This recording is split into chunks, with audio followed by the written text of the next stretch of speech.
What I want to talk today about is what we did coming up to that campaign and what we've learned, so that something that was so gloriously, trivially stupid seemed like a really smart business decision that we would all invest behind. And ultimately, I think that's what creativity is about. And this really believe this to be a great case study of that. So let's talk a little bit about the actual case itself. Kmart, before we launched this, was in a really tough spot. They were best known for having out of stocks, so people couldn't have things in stock. No one really listened to their advertising because it was considered your granny's store. It was very old. And we discovered this small service called Home to Store, Store to Home, that would allow you, if you didn't find anything in stock, we would ship it to you for free. It had been kind of forgotten, neglected. And what we realized was that suddenly with this program, all 65 million of Kmart's SKUs were now available 365 days a year, 24 hours a day. And so we had a solution to one of their biggest problems. But we still had to address the fact that nobody listened to Kmart. It was a really, really tough assignment. And the results were incredible. I think up to this point now we've had 30 million views online. I think it's in the top 10 of some of the most viral campaigns of all time. It transformed in-store shipping. It went up 50%. And it really created a platform for Kmart to communicate moving forward. So before I go on, why don't we take 30 seconds and hear it again.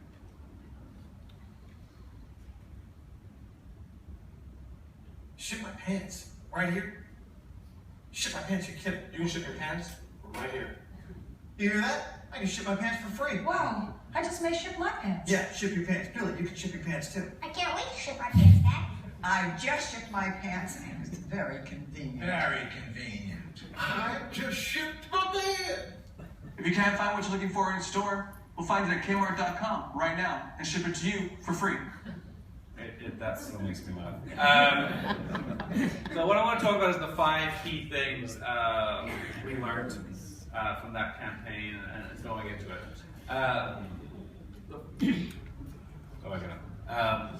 The key thing is, and this is an old adage in advertising, but it's important. You need to not talk to people, but join the conversations you're already having. And I think all great creativists, all great campaigns have known about this.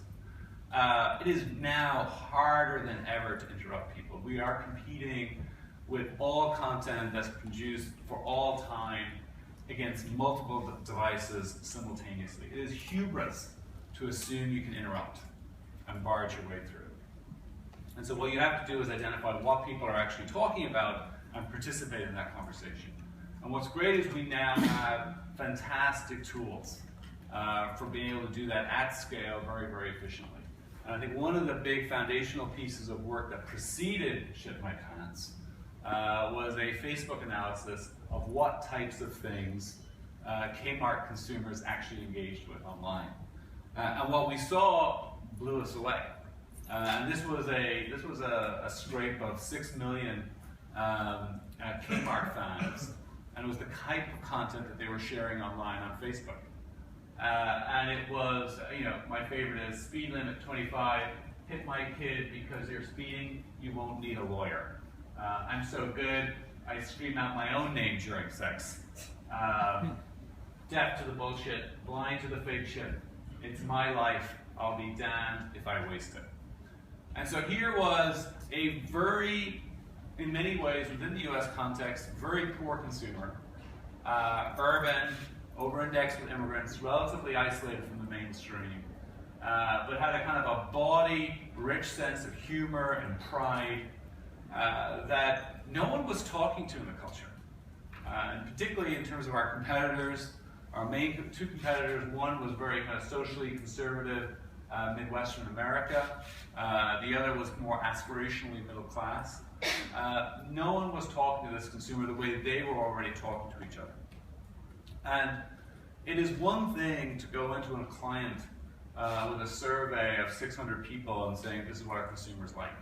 And very different to go in to a client and say this data is based on 6 million views. 6 million people, sorry. There's no debate at that point. It starts to become relatively irrefutable.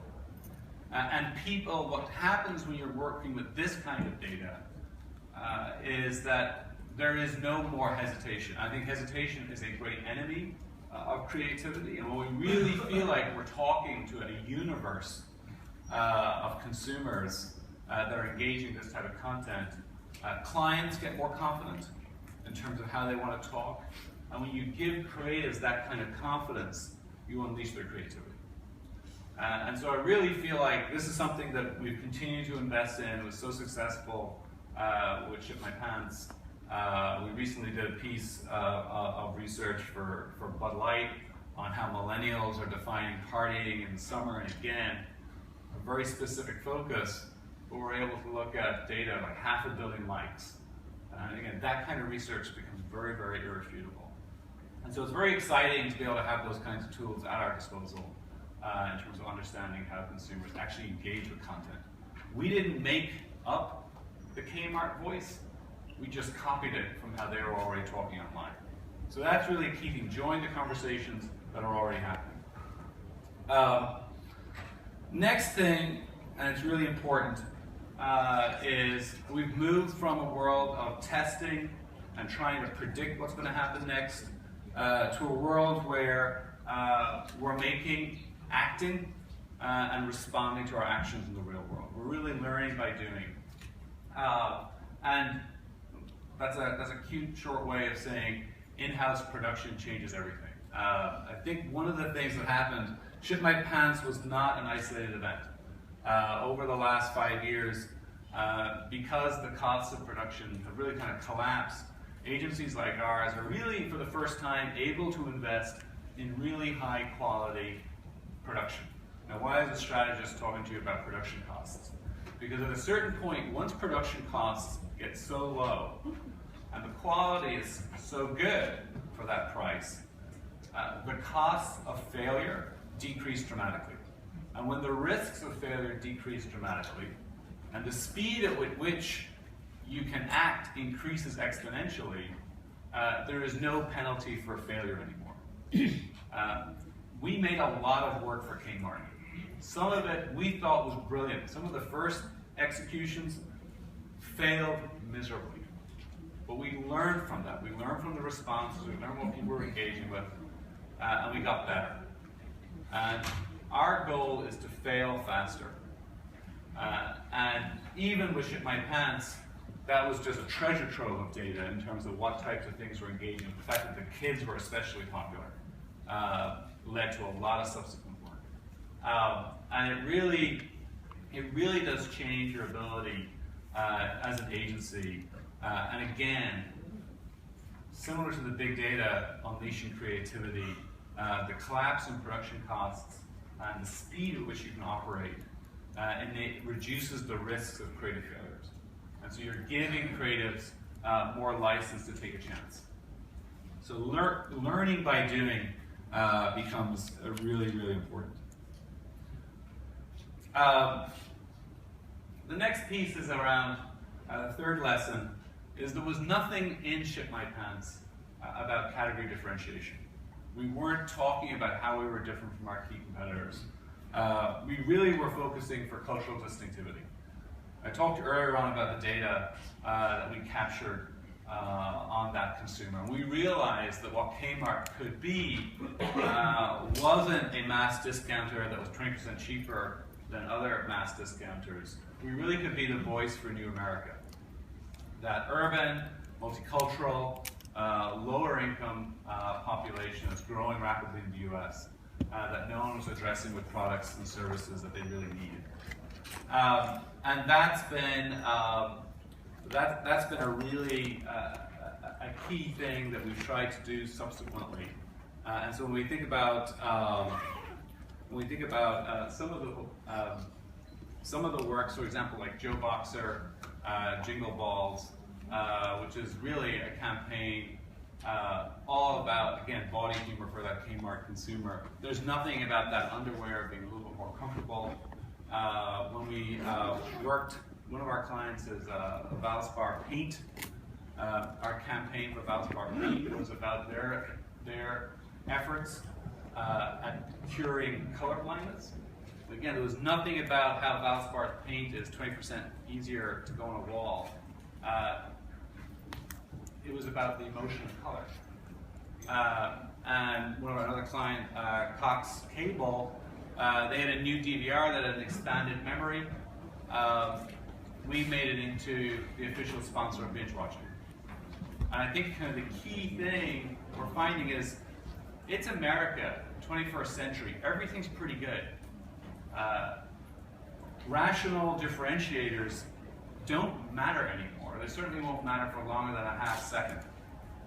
And what you really need is to kind of break through with a distinctive point of view and join that conversation. So we've really moved away from those trying to be kind of different from the category no one cares, and start having a distinctive point of view in the culture.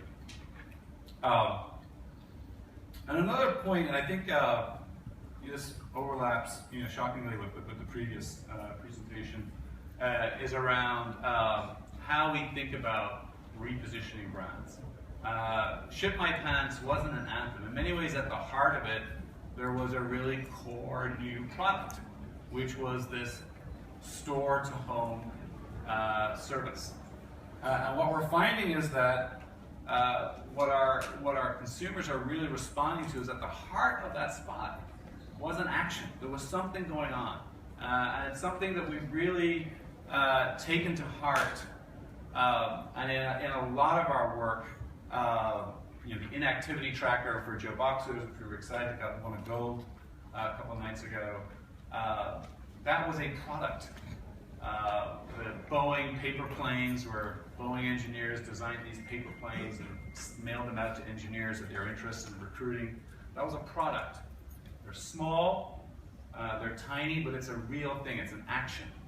And we're finding consumers are more interested in advertising that's about something other than a vague anthem.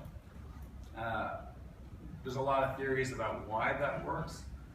I personally have no evidence for this whatsoever, but I really believe that we spend so much of our life online, in digital, in this virtual world, that when we hear about someone who's actually doing something in the world, it's actually quite exciting.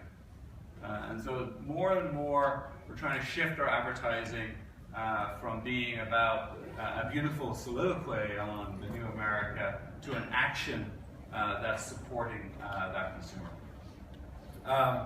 And then finally, and perhaps more importantly, we've really moved away from focusing primarily on attitude change and more on behavior change.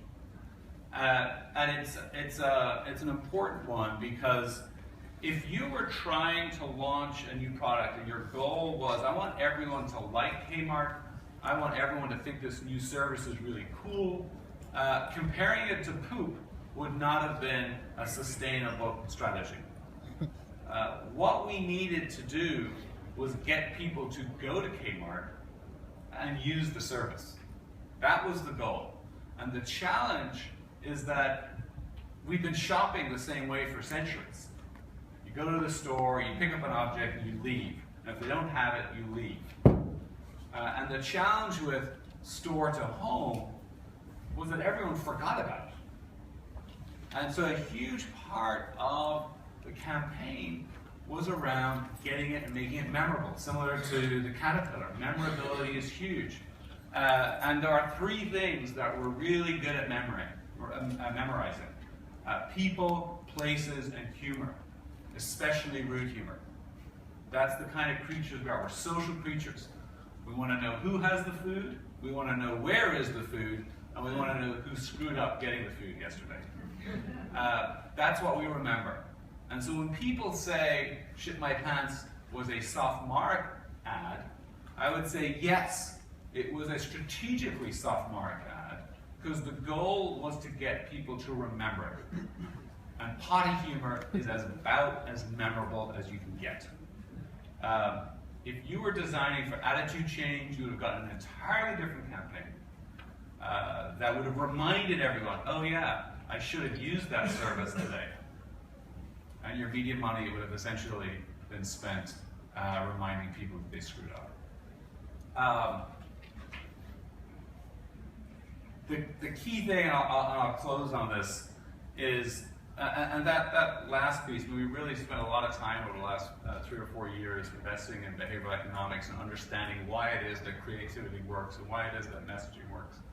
And I think the key thing we want to reiterate is behavioral economics really kind of paid off in helping us understand why the campaign works so well in terms of driving behavior change. But we're not saying that all our creatives now need to be trained in cognitive discounting or all these kind of complex behavioral economic theories. What we're saying is we finally have a language that actually explains why creativity matters and why it works so well. And the best storytellers and the best musicians have known this for centuries. And science is finally kind of catching up to what creatives know in their muscle memory. And we're taking the PhDs and helping the MFAs talk to the MBAs and understanding why it is what we do here can have such a transformational impact on business. Thanks.